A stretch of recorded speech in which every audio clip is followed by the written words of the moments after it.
Hi boys and girls, welcome back. A lot's going on in our story, so let's just jump right back in.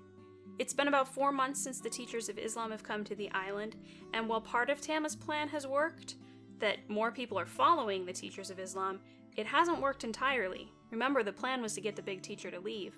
But instead of leaving, he's kinder and more loving than ever, and even though only a few people come to his meetings at night, he still has his meetings every night and they still sing and read the Word of God.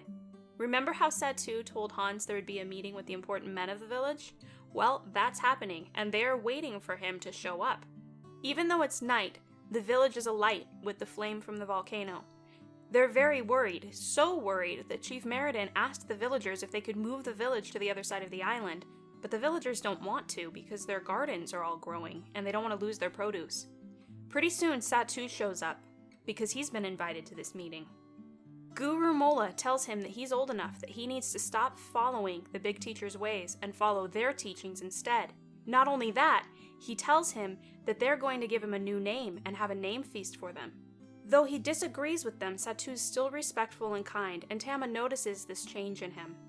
Even though he's supposed to be the next chief and could be arrogant, he's choosing to be kind and respectful, even while saying no to the things they're asking of him. In fact, he says that if to follow God is to deny the teachings of Islam, then he defies their teachings.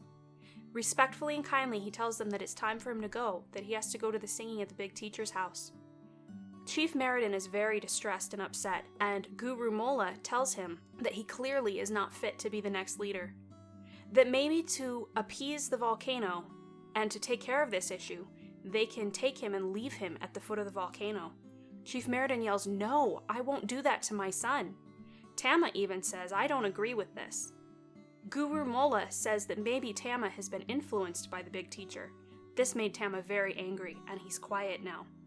Guru Molla lays out his plan to Chief Meriden. They will leave him at the foot of the volcano. To try to make it sound less bad, he says, "We're not sacrificing him to the volcano. We'll just leave him there to teach him a lesson. Once he understands that only we can save him, then he'll stop following the big teacher and follow us instead." Chief Meriden tells him that he will not go and he will not be the one to leave him there. So Guru Molla says he and Gola will take him instead. Tama leaves the meeting feeling angry and upset. He's angry at Guru Molla for this evil plan. He's angry that Chief Meriden doesn't stand up to him. He's even angry at Satoo for choosing to follow the big teacher instead. That night, he does not sleep well, but he has a dream, and in that dream, light comes into his hut and into everything he does, and he feels the same joy and peace that he's seen in Hans, the big teacher, Marta, and Satoo. In his dream, he also sees Marta in a boat, reaching out to someone. He goes to her, and then he woke up. When he wakes up, he feels like something about the big teacher's family and Marta and Hans is important, so he goes in search of them. When he gets to the beach, he sees Hans and Marta playing, and he asks Hans, "Have you seen Satoo today?" Hans smiles and turns and says, "Yes, I did see him. He went fishing with Guru Molla and Gola. It's okay though, he'll be back tonight for the singing. He never misses it."